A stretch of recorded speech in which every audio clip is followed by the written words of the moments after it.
Welcome to Sputnik, orbiting the world with me, George Galloway. And me, Gayatri.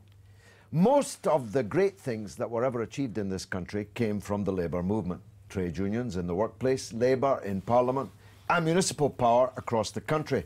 That's not to say that everything they did was good or that they never did anything bad, just that few of the good things would have happened without them. 20 years ago, however, with the advent of Tony Blair and New Labour, the party profoundly changed its character, along with its relationship to the trade unions, who this week, in 1900, gave birth to the Labour Party at their foundation conference. 114 years on, the party is set to relegate to history their relationship with the unions at a special conference.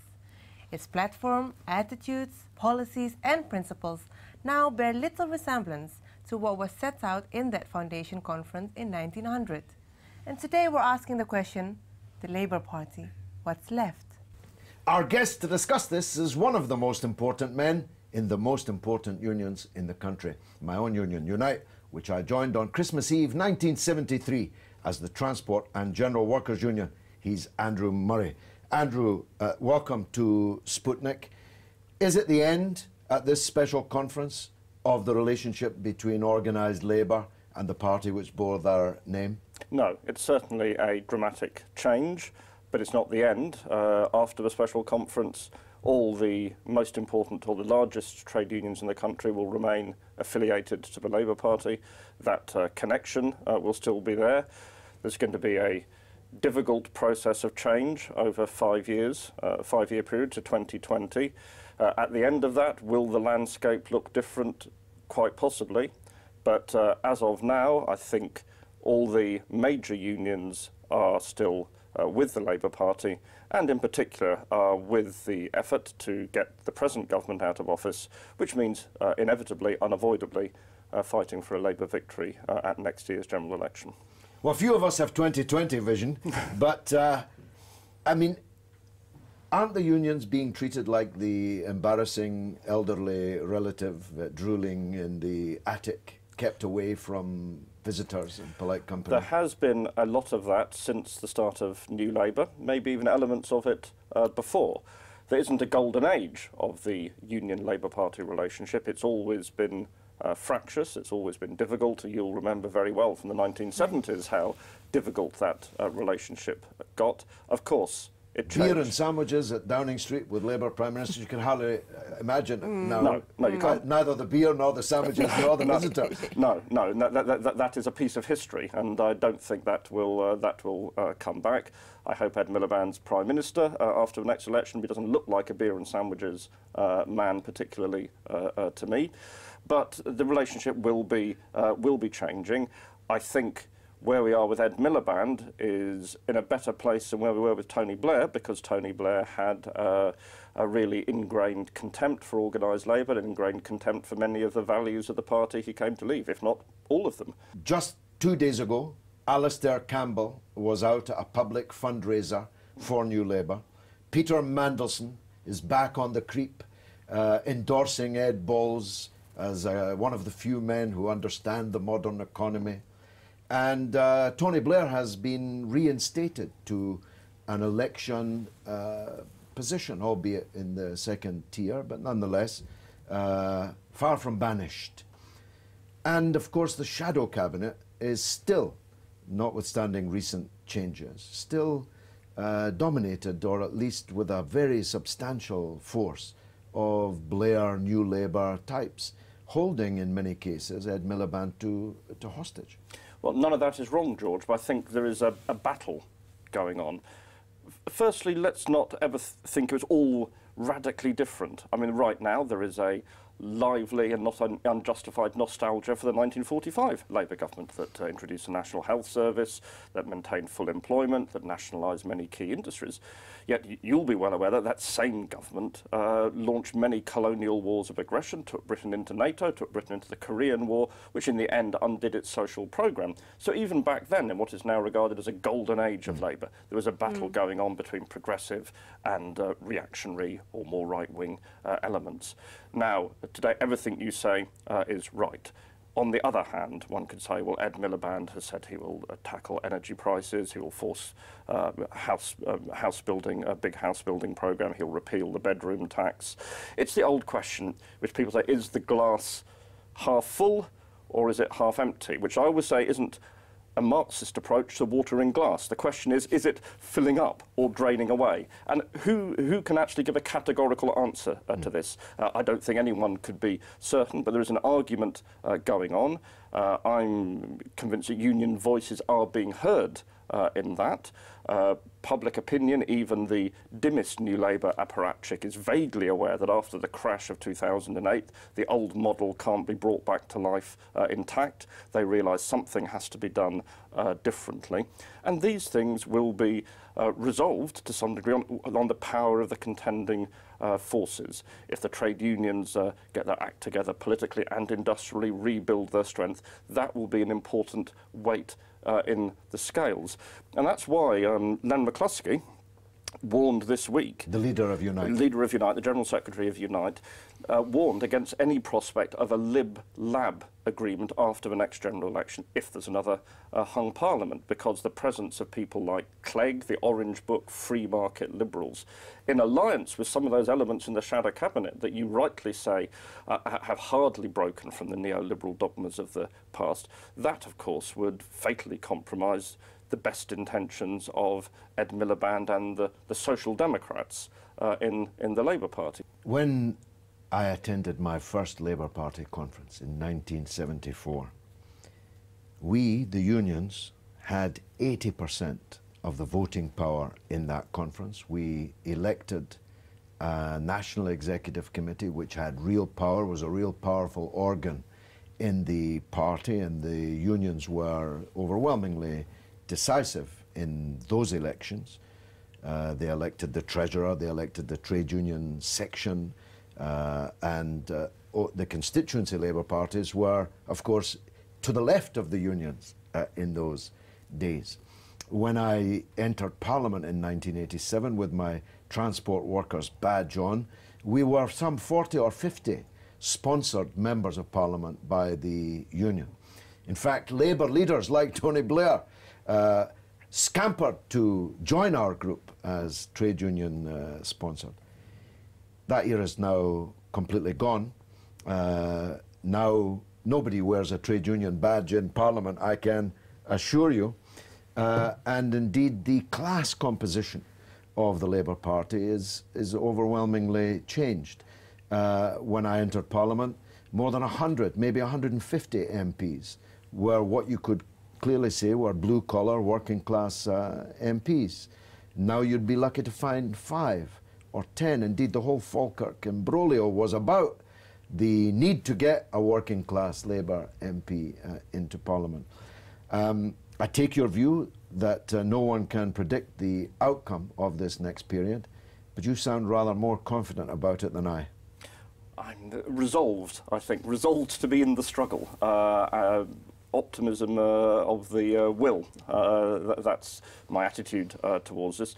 There aren't any predetermined outcomes, obviously. This debate takes place against enormous setbacks for socialism in the world and the labour movement in Britain and other countries over the last generation. We haven't recovered fully from those setbacks. But you have to come back to the position. We have a general election a little over a year away. Realistically, in the great majority of constituencies, the choice is re-electing a candidate from the coalition parties or a candidate from the Labour Party, and that's something where we have to fight to make the best of, in my opinion, at this juncture. If after a general election we find we're in a different political situation emerging, for the better or the worse. Of course, we have to make the best judgments we can at that time. Andrew, coming from the Netherlands, the way I see it is that the Labour Party, the classical formation of the Labour Party, changing and moving further away from its original principles, is not unique to UK.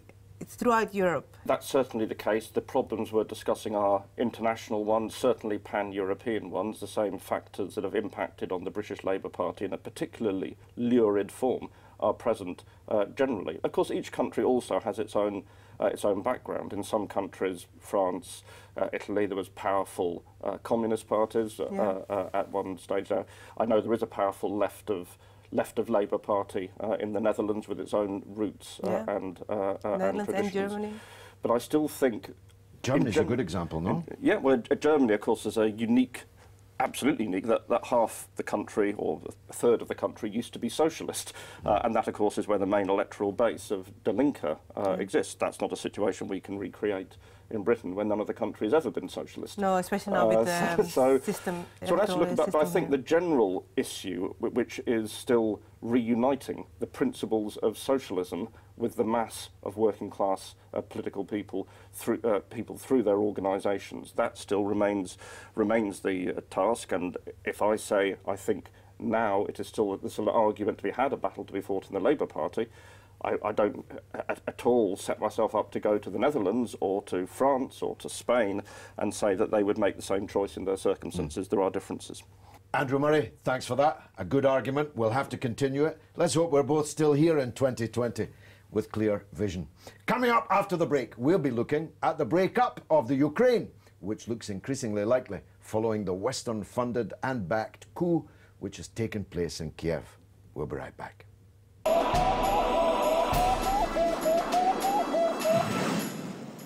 Welcome back to Sputnik. When we discussed Ukraine on Sputnik just a couple of weeks ago, few could have predicted the pace and the shape of things to come.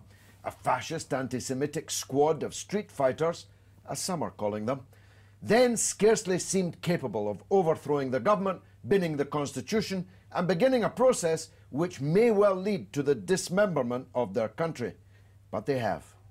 The Ukrainian president is now apparently yet another resident of a Moscow hotel, while an unelected pretender to his post is seeking a bailout of billions from the EU, which the people of Greece had earlier been told could not be afforded, and the absence of which created the whole crisis in the Ukraine in the first place. Today we're asking the question, the Ukraine was right. Joining us now to discuss developments in the Ukraine is writer, commentator and candidate in the forthcoming European elections, Nick Wright. Nick, thanks for joining us. When we last dealt with this, it looked like Yanukovych had a problem, but that it was unlikely that the groups on the square would succeed in overthrowing him. But they have. How do you account for that? External factors, I think, are determining here. The Ukraine sits at the crossroads of Europe and Asia. It's always been an area where competing interests have clashed. In this case, the post-war settlement, if you like, flowing from the defeat of fascism, has unravelled, arising principally from the dissolution of the Soviet Union, but also through the eastward expansion of the European Union and, of course, NATO. So the borders of Russia with Western Europe, if you like, traditionally or historically the border between socialism and capitalism, no longer characterised in that way, has moved further to the east. That's creating enormous tensions within Russia, but also it's presenting enormous opportunities for very powerful forces in the West, in the European Union, in the North Atlantic Treaty Organization. Germany and Poland seem to be playing a leading role. Who would have thought that that would turn out to be the case? But let's analyse the forces at work in the square, in the Independence Square, the Maidan. Just describe for us, if you would, what's right and what's anything else amongst those forces? Well, they reflect really these external pressures. Interestingly, Germany, which of course is driving the European motor in this particular incident, and generally speaking, in fact, its preferred man, Klitschko, is really unable to perform the role that German capital has assigned to him. And more dynamic and certainly deeply reactionary forces have set the pace in Independence Square in Kiev. And they reflect not just the pressure of capital and of the Western alliances, but also the unravelling of the tensions within Ukrainian society. If you think of the Ukraine as being a country in which the surrounding nationalities all interact, you can see that it's always a political problem, no matter who's the dominant political force there. For instance, at the end of the Second World War, we had a situation in which, as the Nazi army retreated and the Red Army advanced, other forces came into play, and so we have Hungarian, Polish, and national minorities who are part of population movements. Take the city which is the centre of the neo-fascist force in contemporary Ukraine. Before the Second World War, it was the largest population of Jewish people in the country. Now it's denuded of Jews for the well-known historical reasons. And anti-Semitism, of course, is a very active factor in all of this, with the competing nationalisms and the competing commercial, political and economic interests. You can have anti-Semitism without Jews. And in fact, in the Ukraine now, there are very few Jews. But one of the remaining rabbis in Kiev has called on Jews to actually leave the city and maybe leave the country. Such is the resurgent anti-Semitism and neo-fascism, in some cases outright fascism and others, of these forces that have now come to the fore. The European Union and the United States are going to find that a very difficult horse to ride, no? Well, they've set this hair running and they can't control it, really. There's an attempt here by the forces, the most reactionary forces in Ukrainian society, to make themselves more presentable to the European Union, because selling this package to people in Eastern Europe is very, very difficult. I mean, one of the frankly offensive things taking place is the way in which the BBC described the Nazi collaborators who continue to fight against Soviet power in the Ukraine after the Second World War as partisans, appropriating the term, if you like, that's of the people that they were murdering and assisting the Nazis to murder. Which describes anti-fascist fighters throughout the whole of Europe. There's a serious attempt here to manipulate public opinion, to reshape our understanding of history, and that's vitally important. I mean, you have to think, I think you have to take an historical view, a longer view of what's happening in Ukraine, to see the forces that are in play today are, in some senses, continuation of forces that were in play before the Second World War, during the Second World War, and after. Nazi occupation. Absolutely. Now, Russia hasn't really spoken yet. It's impossible to imagine that Russia can accept that the 45% or so of Ukrainian citizens who are Russian-speaking, and including ethnic Russians in very substantial numbers in the south and the east of the country, can be left to the tender mercies of the revanchist forces that we're talking about. So what could Russia do? Well, Russia's got national interests in here, but national interests, I think, are also shot through with economic interests as well. And there are various economic forces at play here. And the various regimes, in particular the leadership of the Party of the Regions, has obviously had its eye on the importance of the economic relationship with Russia, particularly gas, energy supplies. But Europe, or rather the Europe actually, have an interest in this as well, because this is a transit point. So it's critically important for all kinds of economic interests. I mean, Tymoshenko, another reactionary, irreparably corrupt and compromised figure, reflects, if you like, that dichotomy. One day she leans to the west, one day she leans to the east. If there's profit to be made in the deal on the east, she'll take it. If there's she was known as the gas princess. Absolutely. But at the same time, she plays games with the west. She plays games with the most reactionary forces in Eastern Galicia in particular, and is in competition with them for votes in that part of the world.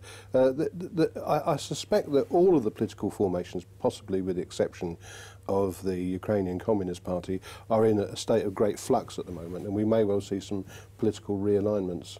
Will the country split up? I mean, is partition of the country a possibility? I think it's a possibility, but I think there are powerful interests against that, both in the European Union and in Russia. I think there is some pressure, and this may reflect tensions within inside the European Union and tensions between the European Union and the United States. There's that well-publicised spat between the USA and the European Union a few weeks ago.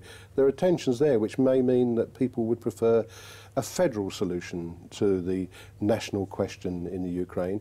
And clearly, when you look at a map of the Ukraine, I mean, if you impose the British first past the post electoral system on the Ukraine, there'd probably be half a dozen seats, which would be swing seats.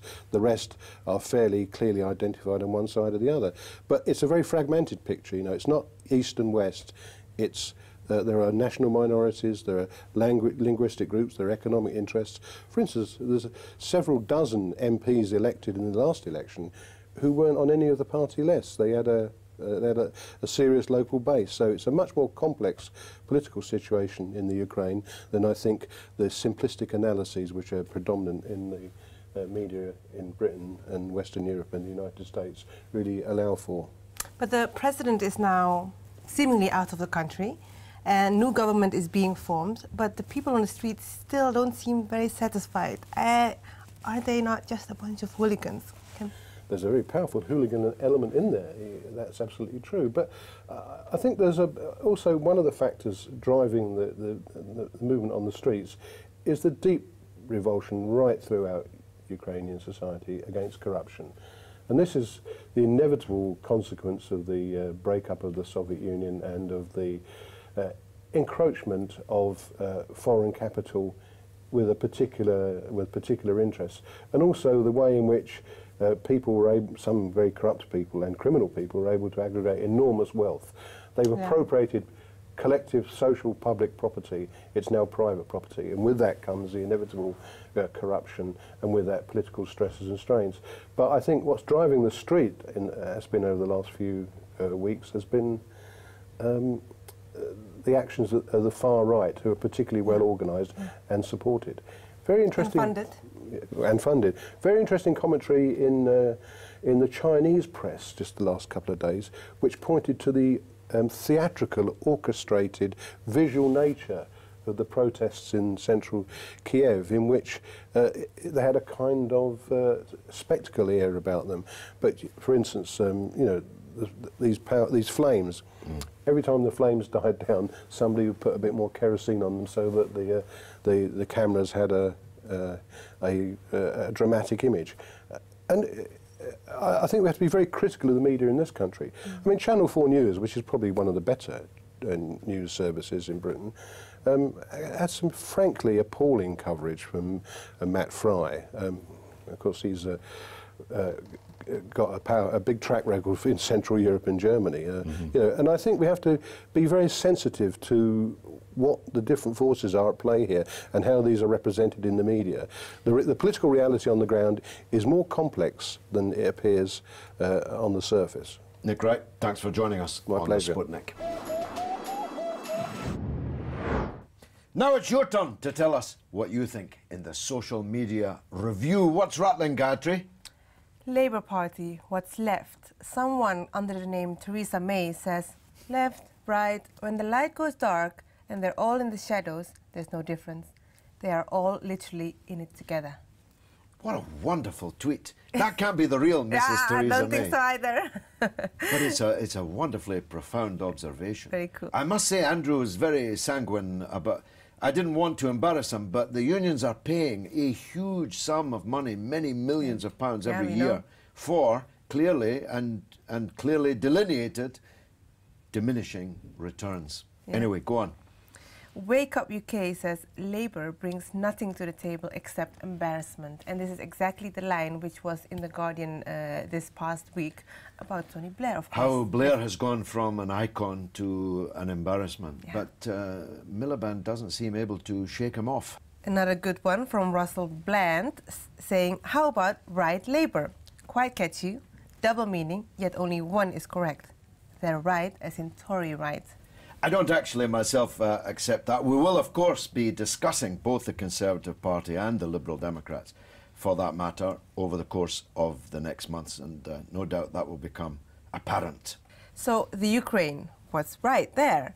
To which Maya replies, NATO hawks are already swooping in. They've been waiting for this. And then Andrew Richard comes with, I believe the definite article isn't right anymore. The Ukraine was the old Soviet label. Imagine me making a mistake like that. That's all we've got time for this week. Which sadly means that's the end of the show. Meantime, you can reach us on Twitter at RT_Sputnik, and on Facebook, you know it, it's Sputnik on Russia Today. It's goodbye from me, Gayatri. And from me, George Galloway. It's been marvellous.